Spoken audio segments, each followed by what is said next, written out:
Bienvenidos y bienvenidas a Estamos Invitados en la Casa Museo María Elena Walsh del municipio de Morón. Para mí María Elena había sido, digamos, un símbolo de la raíz a donde yo quería volver.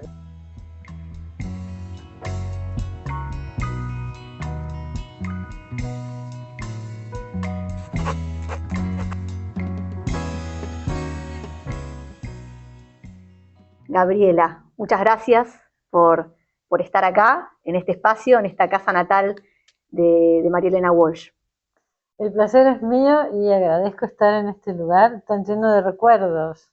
Bueno, muchos de los cuales están presentes en este libro, que fue muy importante para el trabajo de reconstrucción que hicimos de esta casa. Nací para ser breve.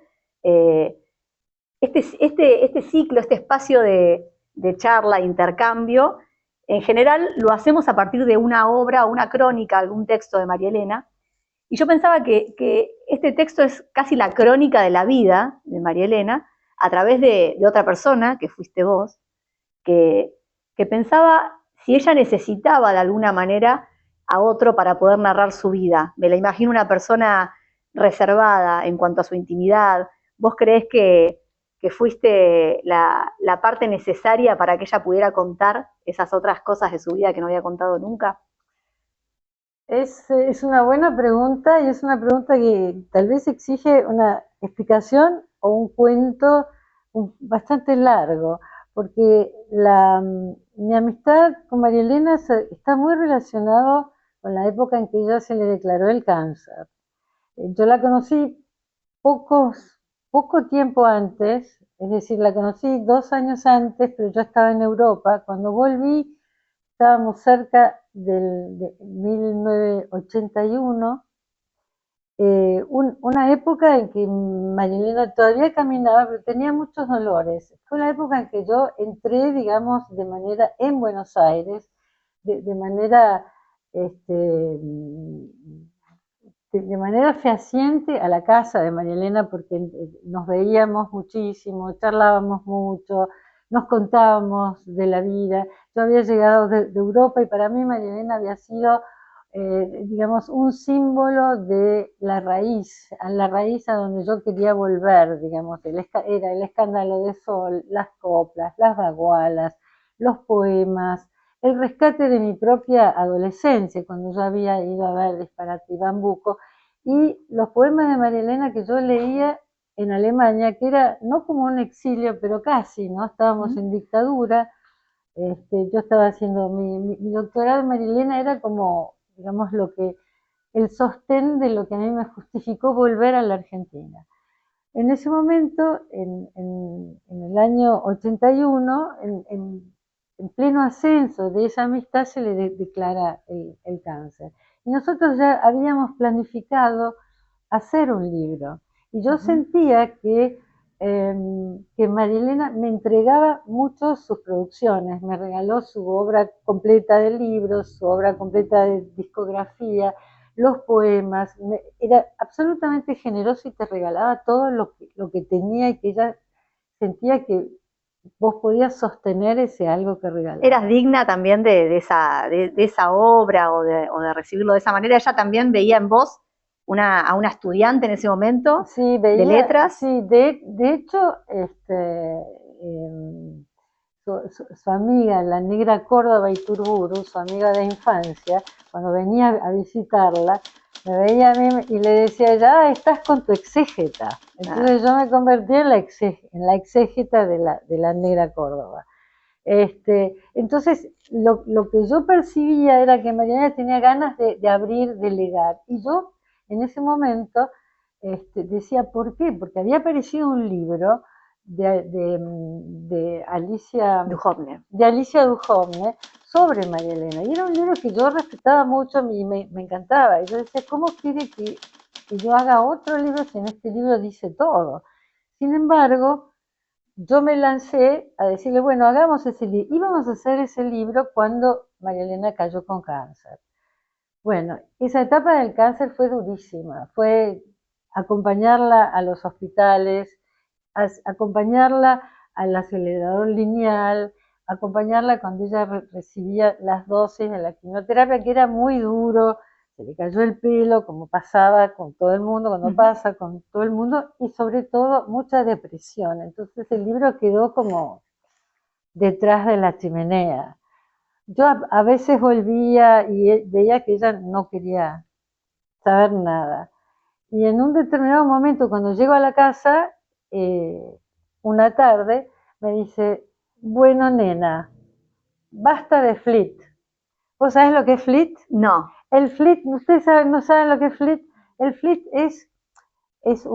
era un veneno para moscas que se compraba como una especie no sé, como aparato. Difusor, sí. exactamente, claro. Era antes de los difusores que tenemos ahora, se le ponía el líquido y uno hacía vacío. Hacía vacío y salía el Fleet y entonces tenía que tirarle a las moscas. Entonces ella me dijo, bueno, nena, basta de Fleet, hagamos ese libro.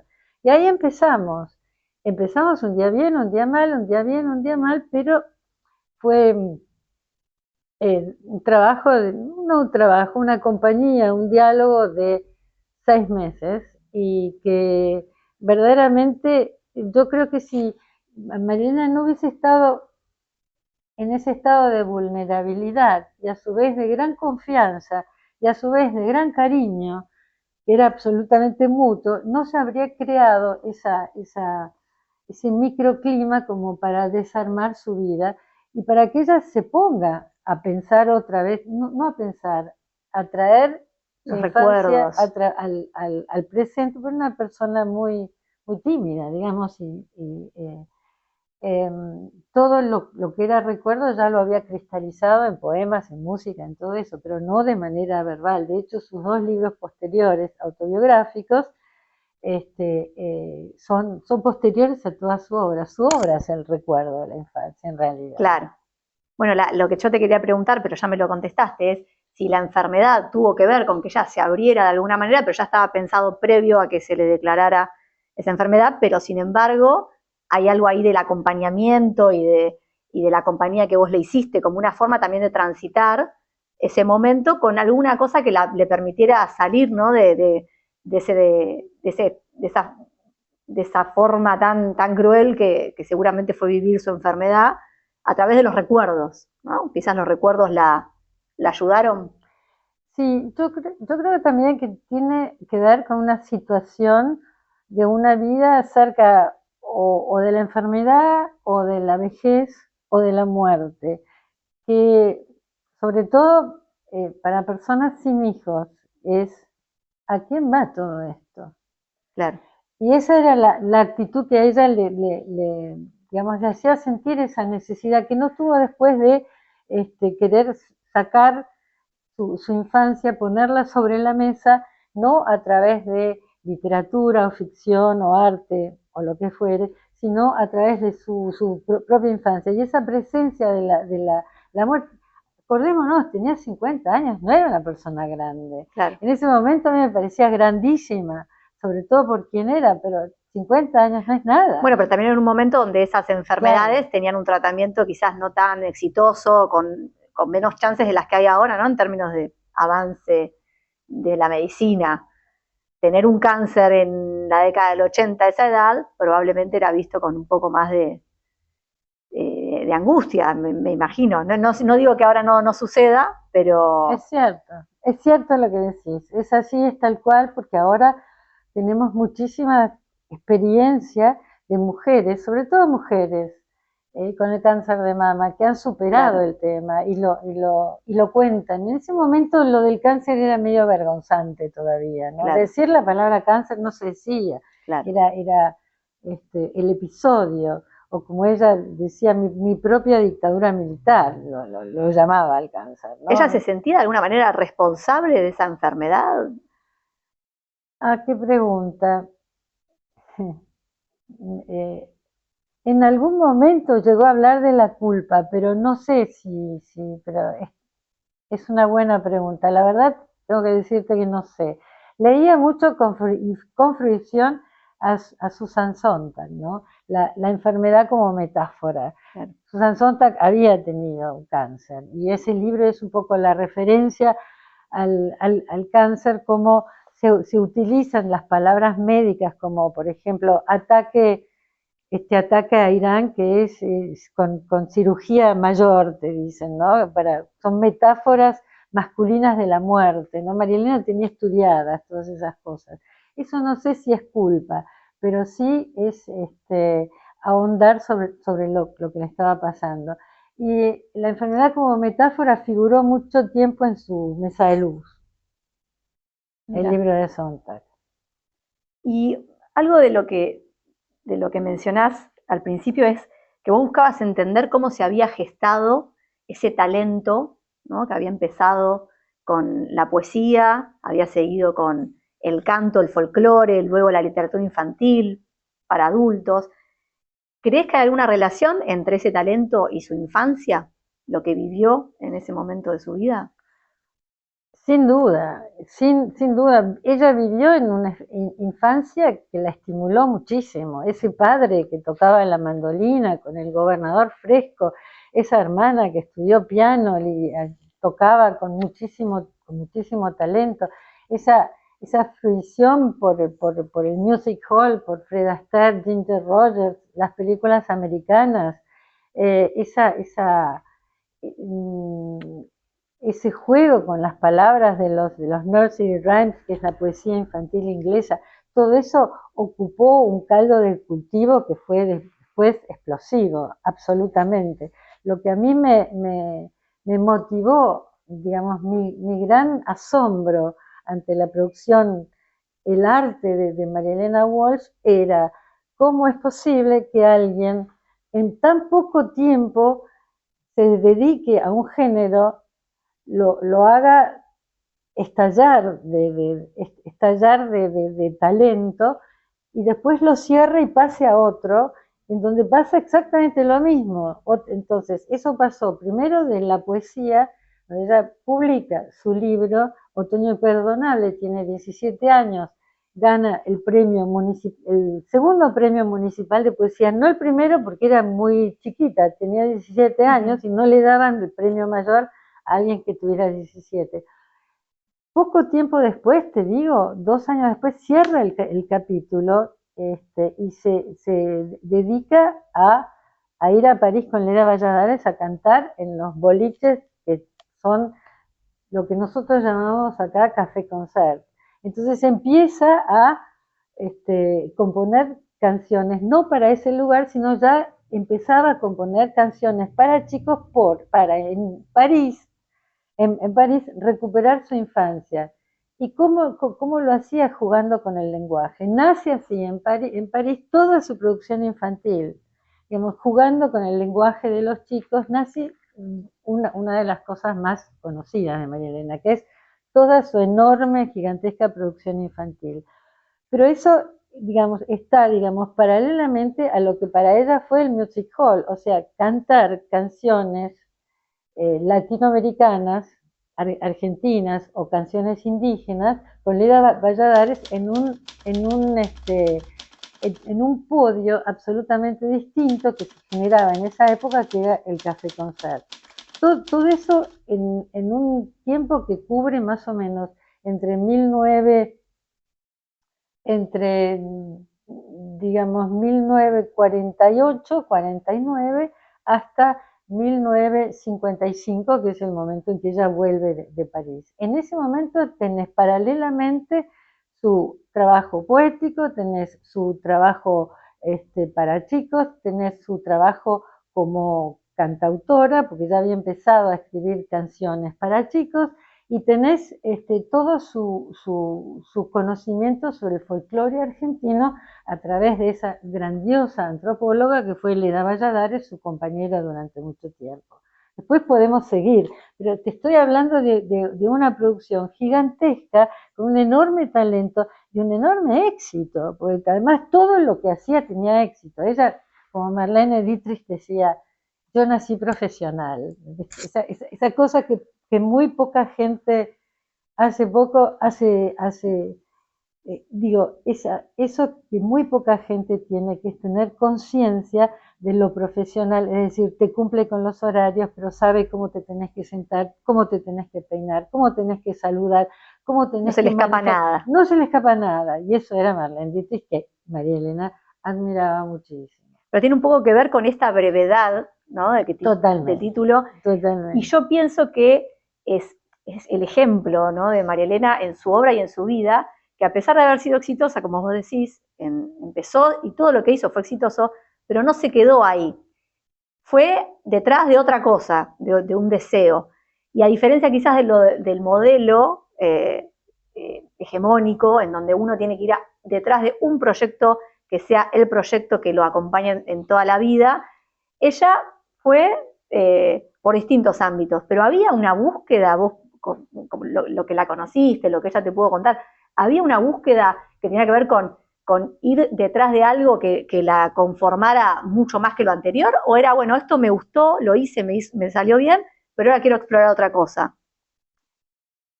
No, nunca había el deseo, bueno, acá me pongo a experimentar, sino que ella, como poeta que era, tenía mucha intuición, o sea, las cosas le nacían muy profundamente adentro, entonces empezaba como jugando y después seguía.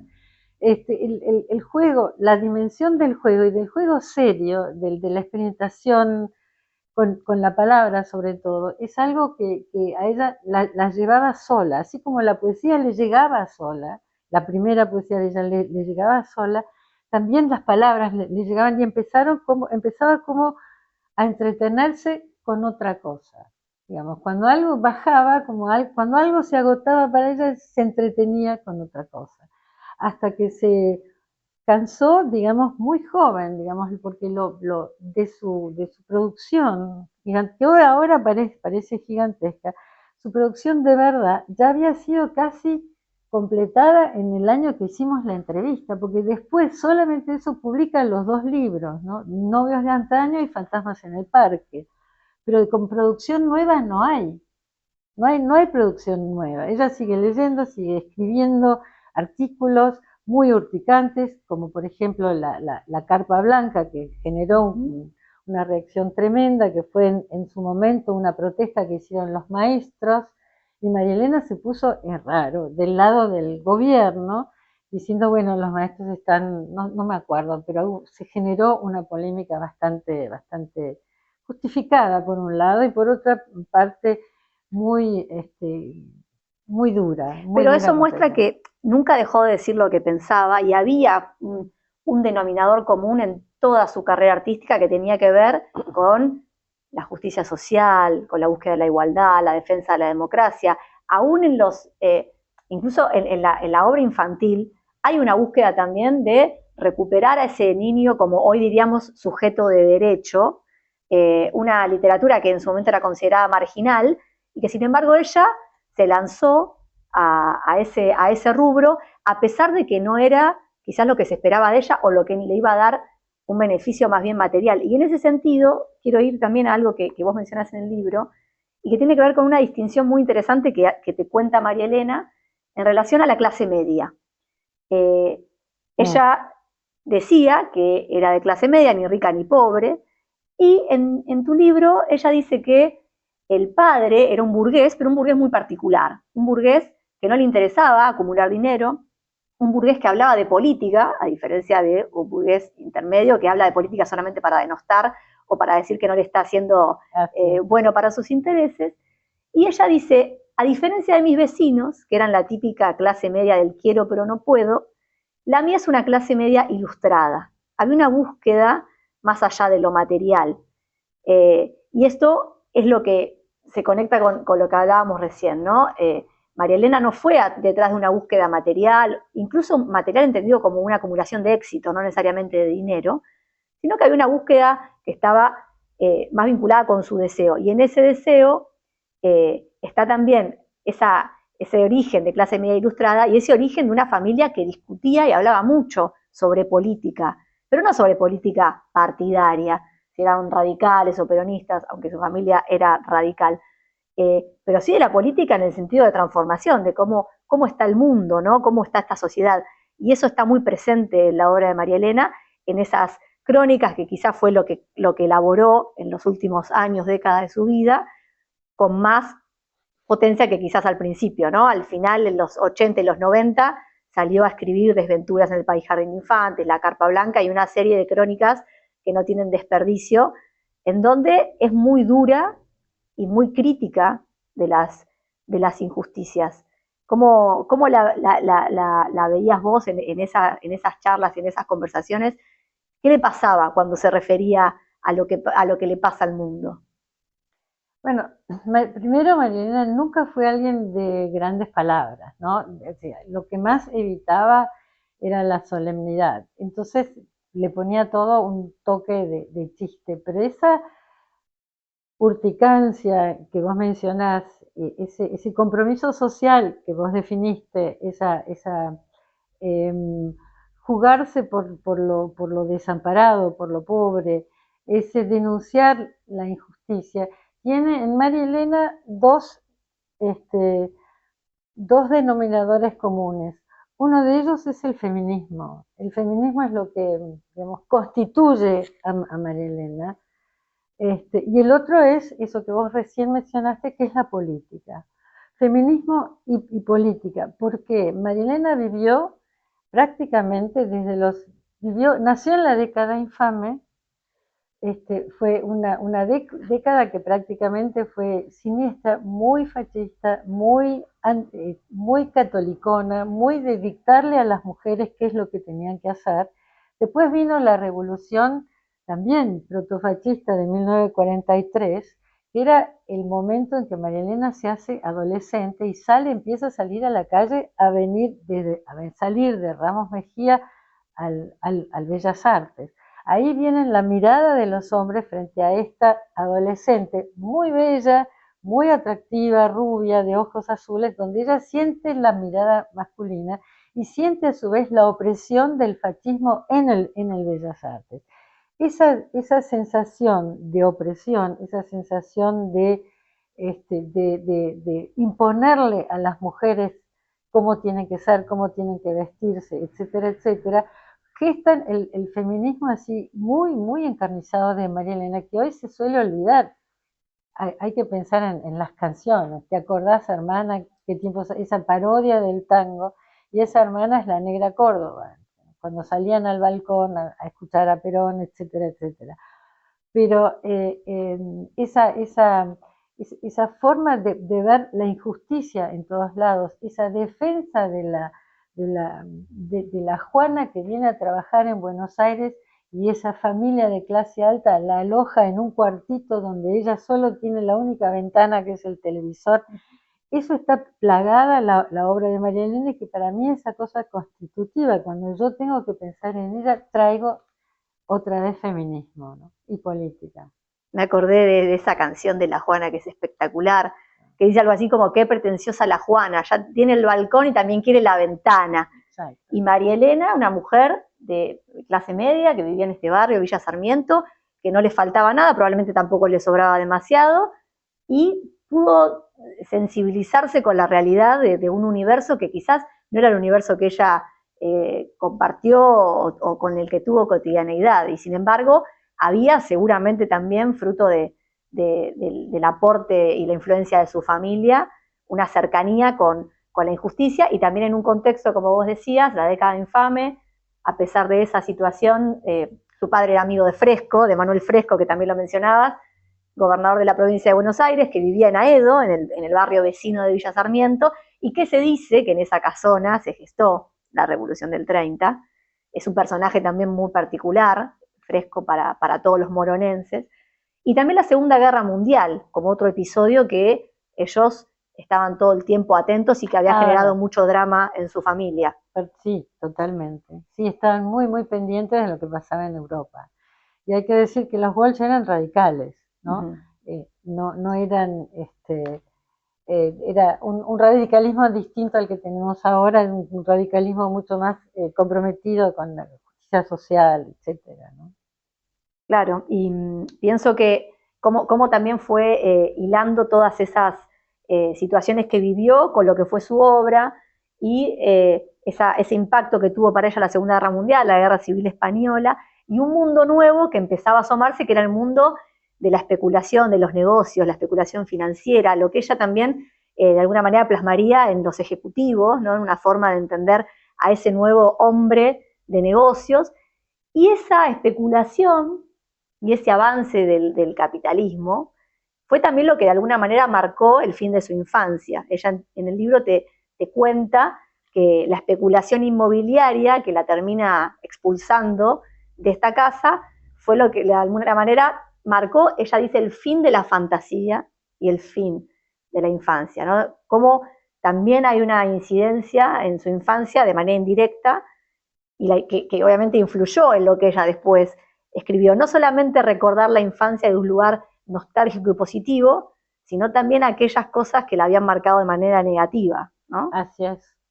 Y otra cosa que también nunca se valoró, a mi modo de ver, es el aprendizaje que María Elena tuvo con dos grandes maestros para recurrir al mundo indígena, que para ella era importantísima. Ella conocía muchísimo las provincias y sobre todo las provincias del norte, porque por un lado Juan Ramón Jiménez, el gran poeta español, que recibió el premio Nobel y se exilió en los Estados Unidos, la invita a María Elena, cuando ella tiene 18 años, a pasar un año en Maryland, en donde él vivía con su mujer.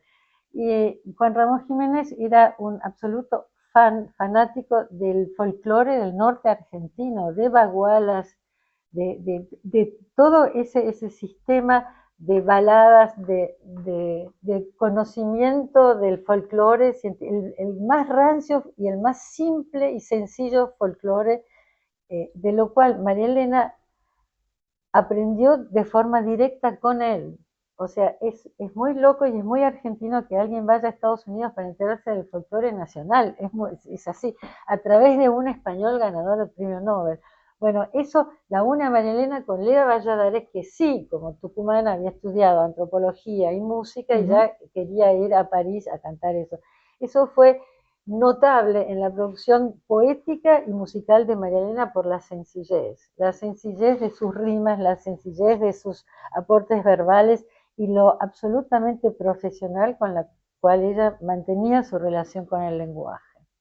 Como fue conectando también esta influencia inglesa, los nursery rhymes, exacto, exacto. Que le cantaba a su papá, con el folclore. Con el folclore. Y como vos decís, ese viaje a Maryland le generó también una búsqueda que después deriva en su vínculo con Leda, ¿no? Pero que también fue el propio exacto. Jiménez el que la introduce de alguna manera a sus propios ritmos. Exacto. Los ritmos locales, pero que bueno, los que somos de la provincia de Buenos Aires, la capital federal, a veces nos queda tan lejos el norte de la Argentina como otro lugar. Los porteños no saben nada del folclore argentino y además lo niegan. Y tenemos a un famoso diputado que hace poco acaba de decir ¿qué son esos cantitos, no? De esos del norte no sirven para nada, ¿a quién le gusta? Bueno, también María Elena tenía una mirada muy, no sé si de admiración, pero sí rescataba cuestiones propias de su familia, de su linaje, de su parentesco inglés, español, andaluz, pero siempre con los pies puestos en la Argentina, ¿no? Siempre, como claro. Una cuestión de reivindicar. Siempre que hablaba, incluso en tu libro en un momento, ella dice, mi padre era, creo que dice algo así como que el padre era un dandy, bien british, pero bueno, tampoco significa que todo lo británico es espectacular. Como que siempre tenía la necesidad de aclarar que a pesar de que ella tenía algún origen inglés, no se jactaba de eso, ¿no? No, y además hacía una cosa que era increíble. Ella hablaba inglés y francés con un acento, casi te diría, intencionalmente argentino.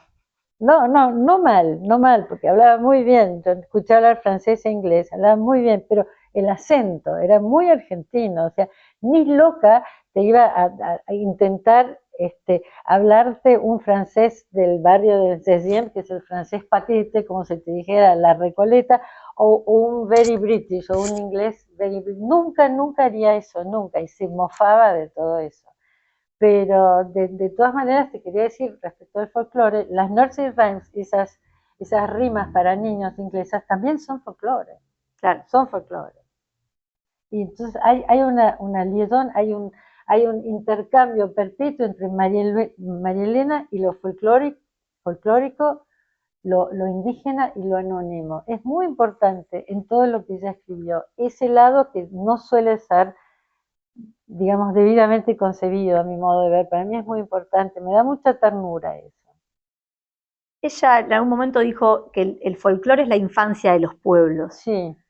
Cómo ella conectó en esa búsqueda o en ese desarrollo folclórico con Leda Valladares con lo infantil, no lo infantil simplemente por el hecho de la diversión, de la fantasía, sino de volver a un origen también, obviamente, fusionado con todas sus influencias, inglesa, española, argentina, y después, bueno, la elaboración de esa gran obra, que en un principio fue de la mano de Leda, ¿no? Cuando vos fuiste a ver Doña Disparate y Bambuco estaba Leda. Estaba Leda, sí. Era parte del espectáculo. Después nosotros conocemos las canciones, sí. ya las canciones de María Elena, pero lo cierto es que esas primeras composiciones, esos primeros discos, fueron en dúo. Sí, totalmente, claro que fueron en dúo y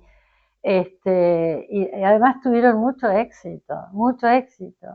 Después terminaron como confrontadas porque Leda era muy como demasiado, digamos, no hacía ninguna concesión, era muy severa, quería que la cosa fuera absolutamente despojada, no había que ponerle ninguna cosita de más.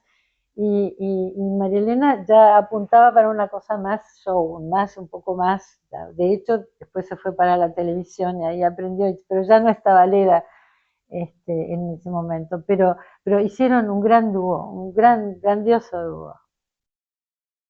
Y sabes que la última vez que María Elena estuvo en esta casa, en 1983, se dice que golpeó la puerta, pidió entrar para recorrer esa casa que ella recordaba y rememoraba, porque estaba todavía empadronada en Villa Sarmiento, entonces votaba acá. Ah, sí, claro, la trajo Sara, yo me acuerdo, claro. Porque salíamos de una quinta que mis padres tenían acá en Parque Leluar, y yo me iba a votar a la capital, y María Elena venía para acá. Y después se fueron a brindar con tu familia el triunfo de Alfonsín, el retorno democrático. Sí, claro, y ella estaba asombrada de sí misma que cuando llegó acá, le preguntaron a quién iba a votar, y ella dijo al Partido Radical. Y dijo, ¿por qué yo dije eso? No tengo la menor idea, ¿por qué dije eso? Y se ponía... Mirá, yo no me acordaba de eso, es cierto. Vinimos acá, Sara la trajo a votar, yo me fui a votar al centro y después se fueron a celebrar. Sí. Bueno, eso me hizo recordar también algo que alguna vez te escuché hablar de su relación con el peronismo, de su mirada del peronismo como proceso político que para las clases medias ilustradas, también para la clase media burguesa, en esta distinción que ella hacía, era un proceso complejo y cómo ella después, a pesar de que siempre lo dijo, que se fue a Europa en búsqueda de libertad y de una posibilidad de expresarse que acá no encontraba, viéndolo en perspectiva y en retrospectiva, entendía que era un proceso que le había dado muchos beneficios a los excluidos de siempre, ¿no? Pero así todo, siempre pudo mantener una mirada tolerante y plural en cuanto a la política, al punto tal que la llevó a conocer a Cristina Fernández de Kirchner, de quien apreciaba, entre otras cosas, su liderazgo político como mujer, lo mismo que valoró en algún momento de Eva. Pero cómo me llama la atención y me parece como tan importante y necesario en estos tiempos pensar en una figura tan preponderante como María Elena Walsh, con tanta llegada, que pudiera sortear con tanta cintura distintas miradas políticas y no quedarse en una mirada totalizante, sino poder aceptar que a pesar de que ella no comulgaba con ciertas ideas, podía decir, bueno, esto es algo que en su momento lo vi de una manera y con el correr del tiempo no lo ve distinto, pero sí puede apreciar cosas que quizás en ese momento no apreciaba. ¿Cómo ¿Qué me puedes decir vos al respecto de esa mirada de María Elena sobre el peronismo, sobre los movimientos populares? Es una reacción que tuvo mucha gente a través no de la época que se desarrolló el peronismo de Perón y Evita, o sea, 45, 55, sino a través de lo que se percibió después como lo que la gente que había apostado y que había visto un cambio radical en sus vidas, perdió todo, tuvo la sensación de perderlo todo. Digamos, hubo durante 5, 10 años una gran parte de la población que no se había visto ni beneficiada, ni reivindicada, ni con acceso al trabajo, más bien ignorada, que de repente apostó a eso, con muchas mejoras sindicales y todo eso, y de repente se cortó. Y a medida que transcurrió la historia, se fue perdiendo todas esas conquistas que habían sentido, o que habían recibido, o que habían merecido, o por las que habían luchado. Todo eso fue desapareciendo paulatinamente, en tanto a reivindicación de una determinada clase social, con acceso al trabajo, etc. Dejemos de lado todos los gordos de la CGT, las cosas que pasaron con el peronismo y todo eso, pero hay algo en una gran parte de la población argentina que sintió que su vida cambiaba y su vida retrocedió terriblemente. Y esto es algo que pasa mucho con mucha gente que, digamos, empieza a valorar al peronismo paulatinamente después de la pérdida, después de lo que mucha gente perdió, padeció, los hoteles, la educación pública, el acceso al trabajo, etcétera, etcétera. Uno de ellos fue Rodolfo Walsh y la otra Walsh fue María Elena. El poema a Evita que le dedica es tan realmente despedazador, cuando ella solamente describe ese duelo que duró 15, 20 días de los sindicatos que le llevaban, por ejemplo, el sindicato de los verduleros del oeste, le llevaban unos crespones de verdura que, digamos, estaban cerca de Plaza 11. Ella los vio porque veía y los integra en su poema en la estación de 11, estación que ella tomaba para moverse, aunque en realidad en 1952 ella estaba en Francia, no los podía haber visto. Es una creación poética, pero de todas maneras ese poema te da toda esa piedad que se tiene, que uno siente cuando ve que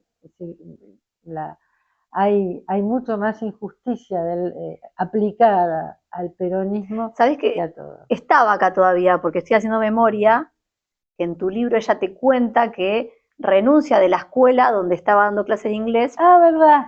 Porque la obligaban a ponerse el luto. Muy bien. ¿No? Así que fue... Muy bien. Los vio a los verduleros. Los vio, qué bueno. Tenemos resuelto un problema. Claro, fue justo digamos, la muerte de Eva también generó en ella una admiración por lo que había generado en el pueblo y al mismo tiempo un rechazo de esta obligación, de esa forma política del peronismo, 52. ¿No? De la importancia de lo simbólico, y ella ahí renuncia a esa escuela, que probablemente fue el Colegio Ward, donde hay registros de que ella dio clases en algún momento, que está acá también en Villa Sarmiento. Sí. Pero bueno, era seguramente una obligación para todas las escuelas de hacerlo, y bueno, y ese es lo que también, mirá como el contraste, ¿no? Le generó esa sensación de sorpresa y de admiración, las lágrimas del pueblo, las mujeres llorando, todo lo que implicaba Evita, que evidentemente la gente se dio cuenta de lo que implicaba Evita cuando Evita ya no estaba, muchos de los que quizás no la admiraban, no la querían. Muchísimos, sí. Pero al mismo tiempo fue, bueno, un parteaguas, un momento de quiebre. Sí. Hablando de agua, se tomó el barco y se fue. Es cierto, es cierto eso. Lógicamente que también se comprende que el peronismo para ciertas mentes liberales era opresiva, digamos, había había excesos en la policía, encarcelamientos injustificados, había ese panorama así asfixiante de avisos del gobierno, ¿viste? Cuando ella dice que vuelve de París o vuelve de Francia, lo primero que ve es, no, cuando vuelve, sí, es una pancarta de Evita de, no sé, 20 metros, no sé, cuando vuelve por barco, no sé dónde, porque si ella volvió en el 55 ya no podía existir una pancarta de Evita en el puerto. Pero bueno, esas que en general mucha gente antiperonista vivió como opresión, ¿no? Y bueno, estamos eso. Y seguimos discutiendo cuestiones Seguimos en parecidas, lo mismo, con sí, ciertos matices, sí. pero a veces pienso que es necesaria una voz como la de María Elena para entender el presente, aunque a veces pasa que las reflexiones del presente son más difíciles de entender o de apreciar, y probablemente hoy la leemos a María Elena, esas crónicas y esos textos, con una mirada distinta. Ser crítica en ese momento o decir esas cosas que ella decía, quizás no caían tan bien para todos como puede ser ahora, ¿no? Como estar en sintonía en el momento histórico en donde hay que hacer esa crítica es mucho más difícil. Lo mismo me pasa a veces con el feminismo, que hoy la leemos y lo celebramos, pero en ese momento le costó mucho decir eso que dijo, y eso que dijo era realmente transgresor, ¿no? Y pienso que una María Elena de hoy debería ser una María Elena distinta, es decir, transgresora de esta época. Ella fue transgresora de su época, pero bueno, necesitaríamos digamos, más figuras vinculadas con el arte que puedan transgredir un poco y que puedan estar un poco también, como vos decís, ella siempre estaba como un paso más adelante, ¿no?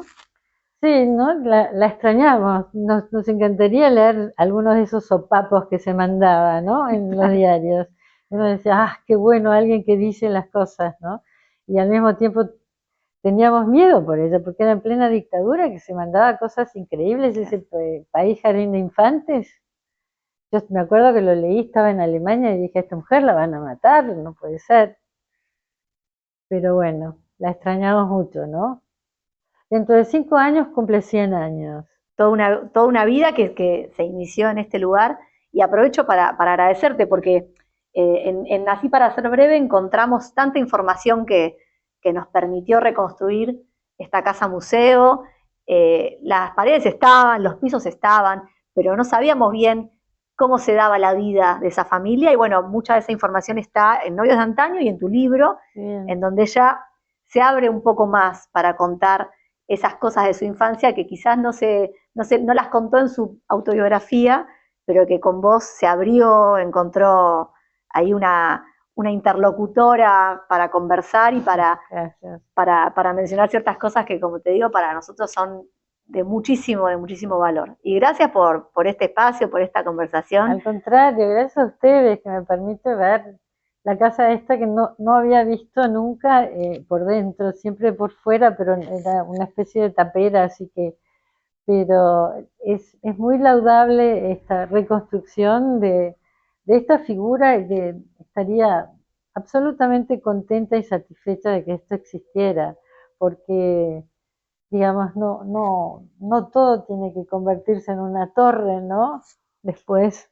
Mira, algo que me hiciste acordar, que cuando estábamos en pleno proceso de elaboración de este proyecto, la casa era la casa antigua, ni siquiera se estaba reconstruyendo, pero ya la habíamos adquirido. Buscando información sobre María Elena, accedí a una nota que te habían hecho a vos en un diario a propósito de la publicación de tu libro.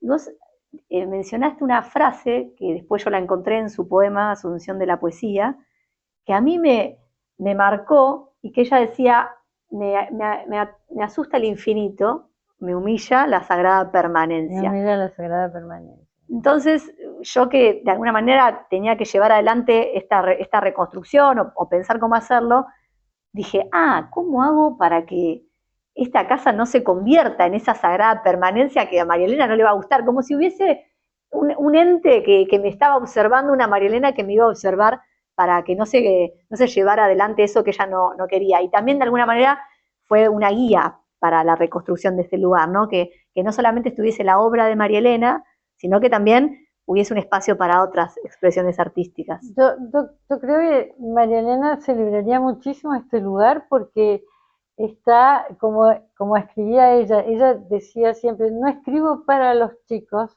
sino escribo desde mi propia infancia, desde los chicos.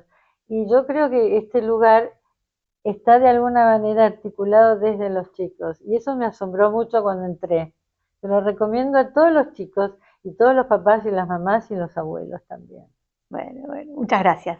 A vos, Gracias, Gabriela. a ustedes. Gracias. Gracias por acompañarnos en una nueva edición de Estamos Invitados y los esperamos en la próxima.